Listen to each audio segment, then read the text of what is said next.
नमस्कार दोस्तों, welcome you to GK tricks. इस वीडियो में हम रीट एग्जाम्स के लिए मनोविज्ञान की टेस्ट सीरीज शुरू कर रहे हैं। टेस्ट सीरीज हमारी ये फर्स्ट पार्ट है इसका। आप सभी को पता है कि रीट एग्जाम में 30 क्वेश्चन पूछ जाते हैं मनोविज्ञान से रिलेटेड। तो इस वीडियो में भी हम 30 क्वेश्चन कवर करेंगे और सेफ जोन में वही स्टूडेंट रहते हैं जिनके 25 या 25 से ऊपर मार्क्स बन पाते हैं। तो आप भी अपनी तैयारी को परखें। अगर आप इन 30 क्वेश्चन में से 25 क्वेश्चन सही कर पाते हैं तो निश्चित ही मान के चलिए आपकी तैयारी एक अच्छी दिशा में चल रही है और आपको कंटिन्यूसली इसी फ्लो में अपनी स्टडी रखनी है। सारे के सारे क्वेश्चन का आंसर आपको इस वीडियो के कमेंट सेक्शन में देना है और वीडियो के एंड में जितना भी आपका स्कोर बने वो कमेंट सेक्शन में जरूर शेयर करें। पूर्णतः ईमानदारी के साथ सारा पेपर आप सॉल्व करें। चलिए स्टार्ट करते हैं। हमारा फर्स्ट क्वेश्चन दे रखा है, निम्नलिखित में से कौन सा कारक गणित विषय में प्रतिभाशाली विद्यार्थियों को प्रभावित करता है। तो जो भी उपयुक्त ऑप्शन हो वह उसका चयन करें। 5 सेकंड का आपको समय मिलेगा, उसमें उसके बाद मैं आपको आंसर बता दूंगा। तो यहाँ पर जो इसका जो सही आंसर है वो है दृढ़ता। सबसे उपयुक्त ऑप्शन है दृढ़ता। ऑप्शन नंबर 3 यहाँ पर करेक्ट आंसर है। फिर आगे दे रखा है, अभिप्रेरणा का स्तर है। तो अभिप्रेरणा का स्तर होता है उच्च जब कार्य कठिन होता है। ठीक है, ऑप्शन नंबर फर्स्ट यहाँ पर करेक्ट आंसर है। आगे देखते हैं, निम्नलिखित में से कौन सा प्राकृतिक अभिप्रेरणा का उदाहरण नहीं है। तो यहां पर जो इसका सही आंसर है वो है प्रतिष्ठा। ये प्राकृतिक अभिप्रेरणा का उदाहरण नहीं है। प्यास, सुरक्षा और भूख ये सभी प्राकृतिक अभिप्रेरणा के उदाहरण हैं।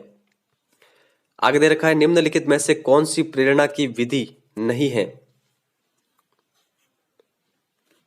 तो यहां पर जो इसका सही आंसर होगा, प्रेरणा की जो विधि नहीं है वो है व्यवहार में परिवर्तन करना, रुचि उत्पन्न करना, प्रतियोगिता की भावना उत्पन्न करना और प्रशंसा करना। ये सभी प्रेरणा की विधियों के अंतर्गत शामिल होते हैं। आगे दे रखा है, प्रेरणा प्रबलन सिद्धांत के प्रदाता कौन है। तो इसके जो प्रदाता है प्रवर्तक वो है हल। ऑप्शन नंबर फर्स्ट यहां पर करेक्ट आंसर है। आगे देखते हैं, निम्नलिखित में से कौन सा अभिप्रेरक का उदाहरण है। तो यहां पर इसका सही आंसर ऑप्शन नंबर सेकंड, उच्च कोटि का गायक बनने की इच्छा। जो ये इच्छा है यही अभिप्रेरक का उदाहरण होती है। ठीक है, तो ऑप्शन नंबर सेकंड यहां पर करेक्ट आंसर है। आगे दे रखा है, निम्न में से कौन सा जन्मजात प्रेरक है। तो जन्मजात प्रेरक होते हैं भूख, प्यास, दर्द। ऑप्शन नंबर फर्स्ट यहां पर करेक्ट आंसर होगा। आगे दे रखा है, निम्नलिखित में से कौन सा जन्मजात प्रेरक नहीं है। ऑप्शन नंबर फोर्थ यहां पर सही होगा, आदत। आदत जन्मजात प्रेरक नहीं होती है। नींद, भूख, प्यास ये सभी जन्मजात प्रेरक होते हैं। फिर आगे दे रखा है, मैस्लो ने कितनी मूल आवश्यकताएं बताई हैं। तो मैस्लो ने बताई है 5। ठीक है, 5 मूल आवश्यकताएं। ऑप्शन नंबर थर्ड यहां पर करेक्ट आंसर है। आगे दे रखा है, निम्न के अभाव में प्रेरणा की प्रक्रिया प्रारंभ नहीं हो सकती। किसके अभाव में। तो यहां पर इसका सही आंसर है आवश्यकता के अभाव में। Option number second. आगे दे रखा है, जब शिशुओं में लंबे समय तक आवश्यकताओं की पूर्ति नहीं की जाती है तब निम्न भावना का विकास होता है। तो किस प्रकार की भावना का विकास होता है, जब उनकी आवश्यकता की पूर्ति नहीं होती है। तो यहां पर ऑप्शन नंबर फर्स्ट सही होगा, अविश्वास। आगे देखते हैं, प्रेरणा शब्द का मनोवैज्ञानिक अर्थ है। तो प्रेरणा शब्द का जो मनोवैज्ञानिक अर्थ है वो है प्रतिक्रिया। ऑप्शन नंबर सेकंड यहां पर करेक्ट आंसर होगा। आगे दे रखा है, भूख है। भूख एक प्रकार का क्या है। तो भूख है अंतर्नोद। Option number second. फिर आगे दे रखा है, किसी एक व्यक्ति को सामाजिक दृष्टि से स्वीकृत कार्य करने हेतु कौन सी एक प्रेरणा देता है। तो यहां पर इसका जो सही आंसर होगा वो होगा ऑप्शन नंबर फोर्थ, स्वीकृति प्रेरक। आगे दे रखा है, अभिप्रेरणा से तात्पर्य छात्र की आंतरिक शक्ति को जागृत करना है। यह कथन किसका है। तो ये कथन दिया गया था गिलफोर्ड के द्वारा।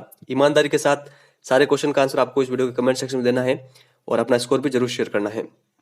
आगे दे रखा है, मनोविज्ञान का इतिहास बहुत छोटा है पर इसका अतीत बहुत लंबा है। ऐसा किसके द्वारा कहा गया था। तो ऐसा कहा गया था अबिंगहस के द्वारा। ऑप्शन नंबर 4 यहाँ पर करेक्ट आंसर होगा। आगे दे रखा है मनोविज्ञान में संप्रदाय कितने हैं? तो मनोविज्ञान में कुल 7 संप्रदाय हैं प्रमुख। ऑप्शन नंबर 3 यहाँ पर करेक्ट होगा। आगे दे रखा है बालक की दमित इच्छाएं कैसे मन में जाती हैं? तो जो दमित इच्छाएं ये बालक के अचेतन मन में जाती हैं। फर्स्ट नंबर ऑप्शन सही है। अभिप्रेरणा प्रारंभ होती है। अभिप्रेरणा कहां से प्रारंभ होती है? ये प्रारंभ होती है चालक से।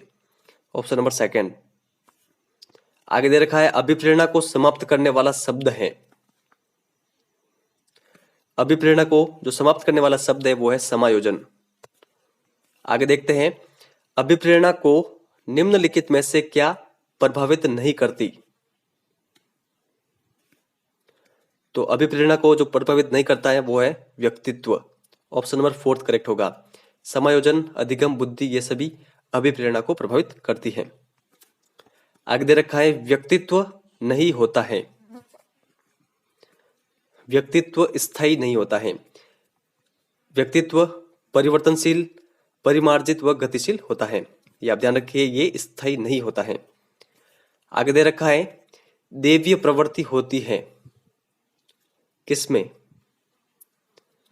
तो जो देवीय प्रवृत्ति होती है वो होती है परम अहम में, सुपर ईगो। ऑप्शन नंबर 3 यहां पर करेक्ट आंसर है। आगे दे रखा है असामान्य बालकों के अध्ययन के लिए कौन सी विधि श्रेष्ठ है? काफी इंपॉर्टेंट क्वेश्चन है। तो असामान्य बालकों के अध्ययन के लिए जो श्रेष्ठ विधि है वो है जीवन इतिहास विधि। Option number 3। गैरेट ने प्रेरक बताए हैं कितने प्रकार के?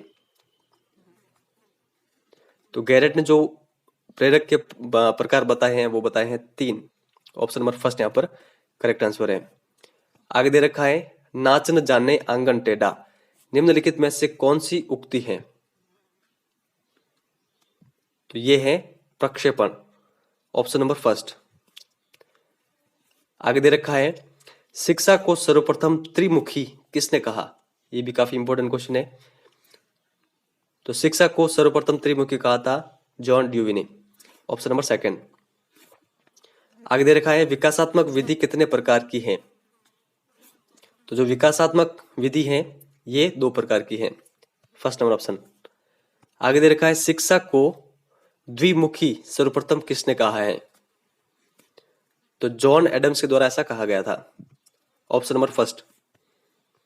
हमारा लास्ट क्वेश्चन है अभिप्रेरणा की प्राणवायु किसे कहते हैं? तो अभिप्रेरणा की जो प्राणवायु कहा जाता है ये कहा जाता है परिपक्वता को। ऑप्शन नंबर 2 यहाँ पर करेक्ट आंसर है। तो फ्रेंड्स जितना भी स्कोर आपका रहा है इस वीडियो के कमेंट सेक्शन में जरूर शेयर करें और आप टॉपिक बता सकते हैं कि मनोविज्ञान के किस टॉपिक पर सेपरेटली मैं टेस्ट के रूप में आपके लिए वीडियो लेके आऊँ। तो आप कमेंट सेक्शन में लिख के जरूर बताएं। अगर वीडियो आपको हेल्पफुल लगा है और इस सीरीज को कंटिन्यू रखना है तो आप कमेंट सेक्शन में बता सकते हैं। लाइक और शेयर करके हमें सपोर्ट जरूर करें। इस वीडियो में इतना ही है। Thank you very much for discussion.